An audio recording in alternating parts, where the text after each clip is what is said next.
Hey guys, what's going on? This is my Glock 17, and today I'm not really going to talk too much about the Glock 17 or the Glock pistols in general. I feel like there's a lot of information out there about Glock pistols as it is.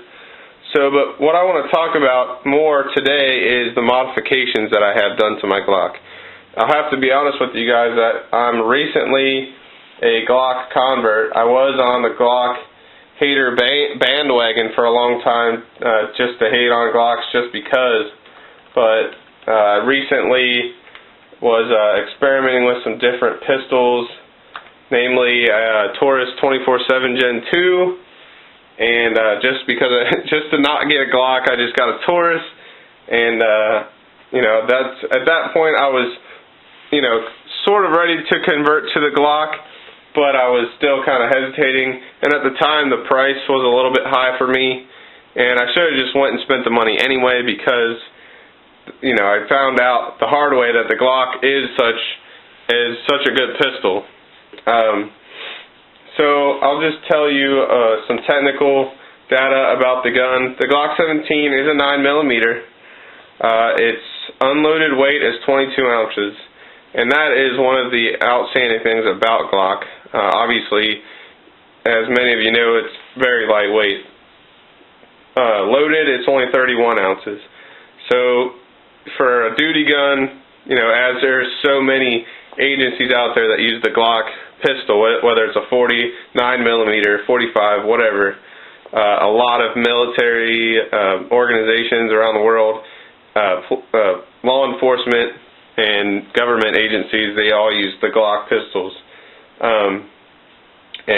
I can see why now that I've had this. I've probably shot 500 rounds through it without a single malfunction.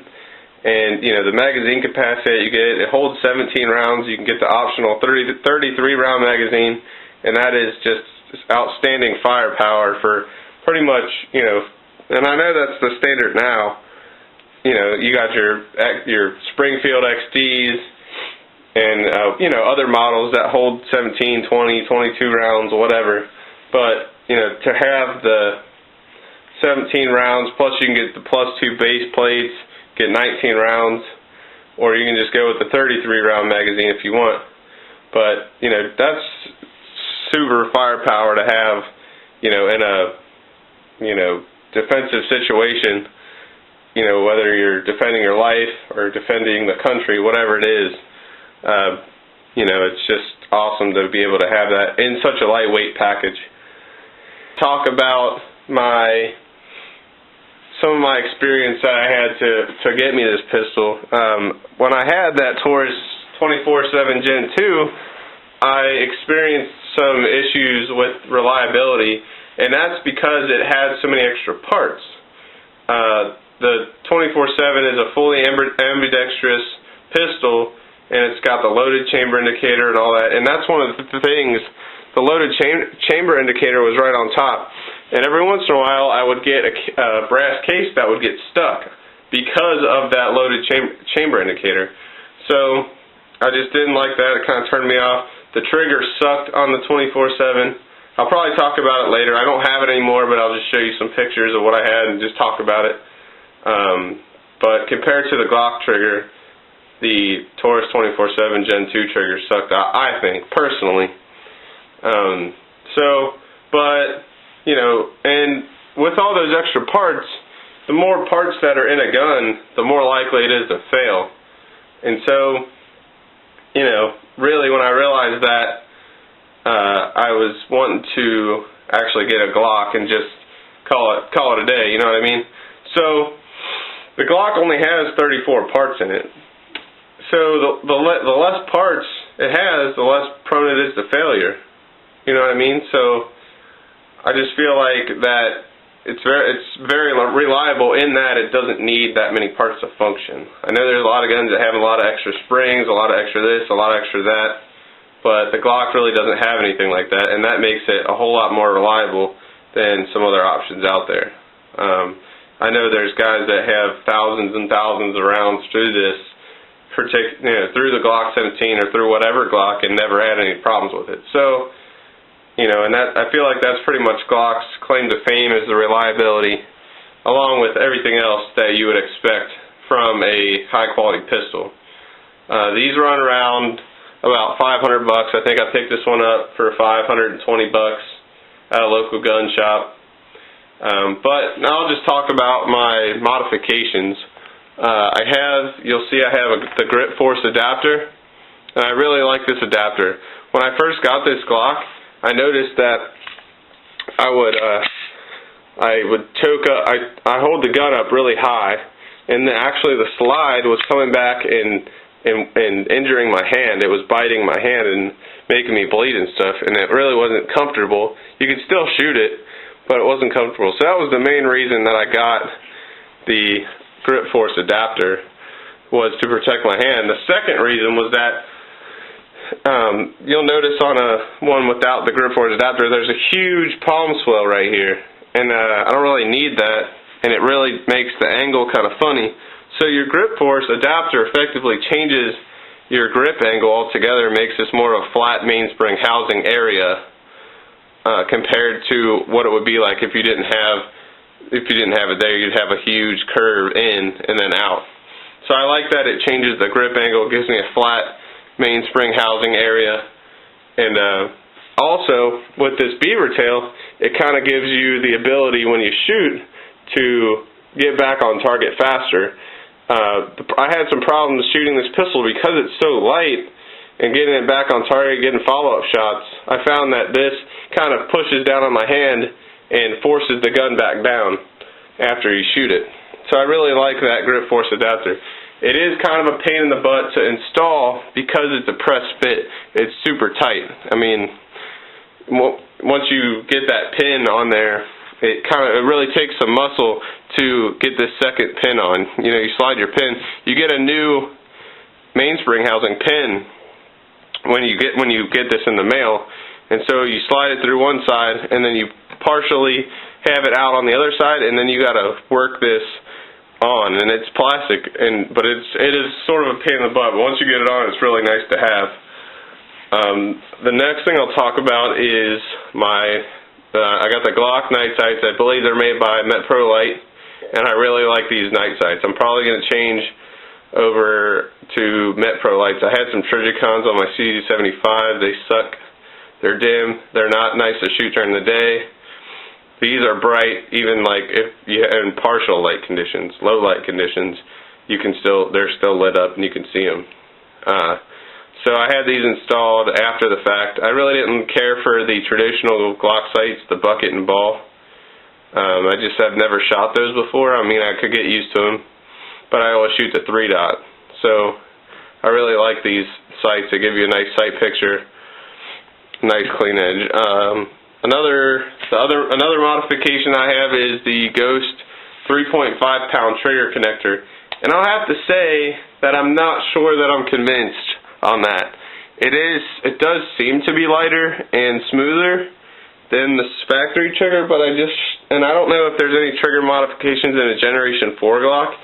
My cousin has a Gen 4 Glock 17, and I was comparing them side by side because he doesn't have any mods on his. And we couldn't really feel the difference. I might roll that video in at the end of this one just to show you when I was shooting it. But I didn't really feel any difference. I don't know if they put a more quality trigger in the Generation 4 Glocks or what it was, but from what I know, the Glock triggers are about 5 pounds, and then to put that 3.5 pound trigger connector in there, it should be a lot better, and I think it is better, but when I shoot them side by side, I'm not sure that I can tell the difference. I mean, it's only 1.5 pounds, but I don't know. So your mileage may vary, but that's just what I have to say about that. And then you notice before I had the light on there. I'll talk about that later. But that's pretty much all I have. You can dump money into these Glocks pretty cheap. I mean, the grip force, I don't know, 20 bucks. The trigger connector was only like $5 or 10 bucks. And the sights were a little bit more expensive. They were 80 bucks. So, but that was installed. So, Another thing that I definitely want to do, I have a extended magazine release, and I noticed that when I'm pressing on this magazine, it doesn't really, release that well. So the extended one comes out a little bit further, will give you a more positive release. So I might bring you a video on that to show you how to install the other things, since I got to take it all apart, but I'm kind of dreading that because of this grip force. If you're going to do grip force, I would make sure that while you're doing modifications, you go ahead and do everything that you want to do. Everything's pretty cheap, but I would say that I need to have I need that extended magazine release, and I have it. I just got to put it in. Another mod you can do is you can get a extended slide release. I don't know if I'm going to do that or not. It just gives you a little bit more to engage when you're releasing the slide. I know a lot of people just go ahead and grab the slide to make it release, but I don't know. I like to use this slide release. But that's just a few thoughts on my Glock 17 and the modifications that you can do to it. I know there's a lot more. I've seen people that add a mag well and all kinds of stuff. You can put a scope on it, whatever. But that's just what I got done, and that's what I think about it. Thanks for watching. Alright, so first up I'm going to shoot the Glock 17 Gen 4. This has no mods on it. I've never actually shot the Gen 4 before, so maybe this will be another test. I've heard a lot of interesting things about the Generation 4 Glocks. Another thing that I just noticed is that you'll notice on my Glock 17 Generation 3, I have the grip force adapter. This one has no adapter on it, and so I'm interested to see if it gets caught, if the slide malfunctions or it gets caught on my glove, because it's pretty close. I grip the gun up pretty high, and so it'll be interesting to see if it catches on that glove or not. So I'm just going to shoot this block, this reactive target.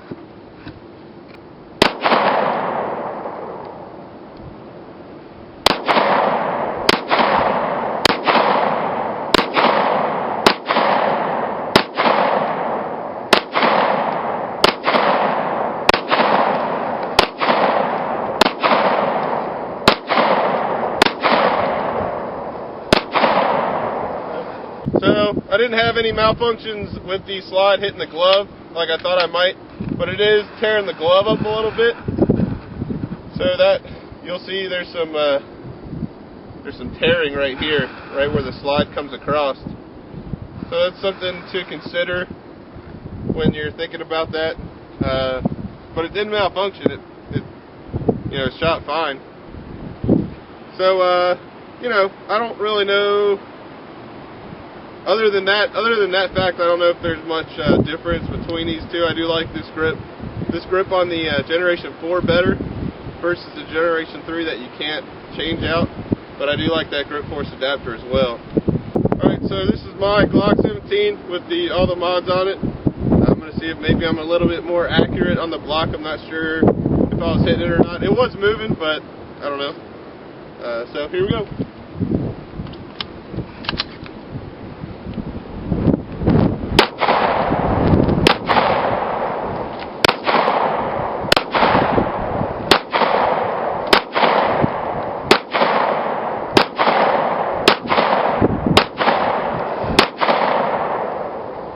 Looks like I hit it a few times. I guess 9mm just really doesn't have enough punch to make it move real far, or wherever I was hitting it, I don't know. On the trigger, I actually didn't notice much of a difference, believe it or not. I'd have to probably shoot them both again to see.